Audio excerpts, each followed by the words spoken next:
నెల్లూరు జిల్లా కోవూరు మండలంలోని పాతూరు పల్లిపాలెం కాలనీలో విచ్చలవిడిగా గొలుసు దుకాణాలు నిర్వహిస్తున్నారని దీనిపై మహిళలు ఆందోళనకు దిగారు. గ్రామంలో బెల్ట్ షాపులు తీసివేయాలని కోరుతూ కోవూరు ఎక్సైజ్ కార్యాలయంలో వారు వినతి పత్రం సమర్పించారు. ఈ సందర్భంగా వారు మాట్లాడుతూ గ్రామంలో ఇదివరకు ఎన్నడూ లేని సంస్కృతి నెలకొందని 24 గంటలు గ్రామంలో మద్యం విక్రయాలు జరుగుతున్నాయన్నారు. దీనివల్ల రోజు పనికి వెళ్లి కష్టపడి సంపాదించిన సొమ్మును వృధా చేస్తున్నారని మహిళలు ఆవేదన వ్యక్తం చేశారు.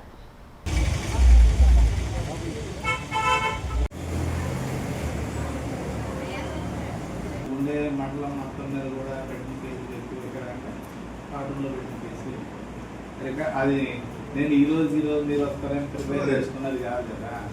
వాళ్ళ డీటెయిల్స్తో సహా చెప్పన్నా కానీ మీకు ఇస్తాను, అది ప్రాబ్లం కాదు.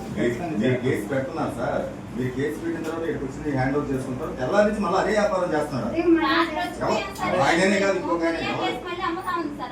వ్యక్తి కాదు, వ్యవస్థనే తీసుకోవాలి. వ్యక్తి కాదు, వ్యక్తిగతంగా లేదు. మనకి ఏంటంటే మాది పాటూరు, నా పేరు కళ్యాణి. మాకు అక్కడ బ్రాండీ షాప్ ఉండకూడదు.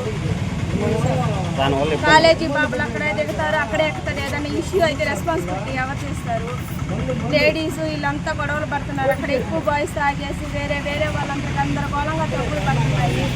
అసలు ఊర్లో బెల్ట్ షాప్ పెట్టడానికి పర్మిషన్ ఇచ్చిన వాళ్ళు ఎవరు అసలు తెలియదు. అక్కడ బెల్ట్ షాప్ పెట్టేదానికైతే మేము ఒప్పుకోము.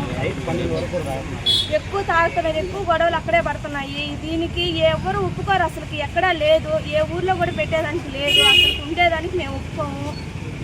తూర్పు పల్లిపాలెము అక్కడ బెల్ట్ షాప్ పెట్టుంది ఒక అమ్మాయికి నమ్మబాకు, నువ్వు అంత ముందు అమ్ముకుంటా ఉండింది. సరేలే మనం గమ్ముగా ఉన్నాము.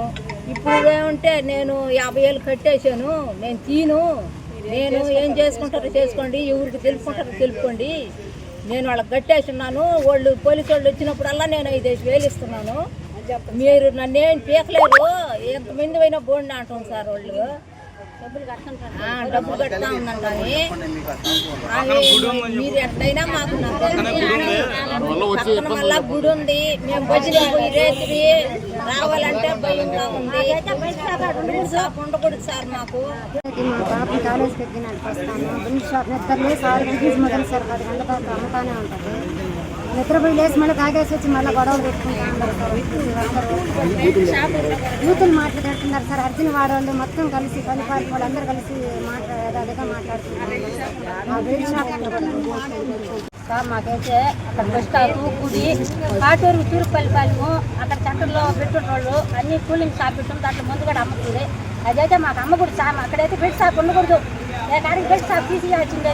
మేమైతే ఒప్పుకోము. ఆమెం కాదు, నేను 50,000 కట్టున్నాను, మీరు ఏం చేసుకుంటూ చేసుకోండి అంటుంది. మాకు ఈసారి ఎంతవరకు అయిన పాతం మేము ఆడైనా కాడ కలెక్టర్ పాతం ఇంకా ఆడైనా ఇస్తాం. ఇదైతే ఉండకూడదు, మాకు తీసేయాలా.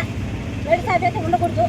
మాకు ఇబ్బందిగా ఉంది. ఆడవాళ్ళు గుడికాడ బాగాలేకున్నాను, ఆడొచ్చి నిలబడలేకున్నాను. సెంటర్లో కాలేజీకి పోయి పిల్లకాయలు వాళ్ళు అక్కడ వచ్చి నిలబడలేకున్నాను. ఆడవాళ్ళు కన్నా ప్రయాణం పోయిన వాళ్ళు ఆగలేకున్నారు. మాది పాటూరు తూర్పుపల్లిపాలెం మాది. అక్కడైతే ఉండకూడదు. అడిగితే ఆ అమ్మాయి నేను తీను, మీరు ఏం చేసుకుంటారు, ఏడకపోతారు పోయిన అంటుంది. అది మాకు సాయం చేయాలి. మీరు ఎవరో మేము ఇక్కడ పొజిషన్ పోయి ఉండకూడదు సార్.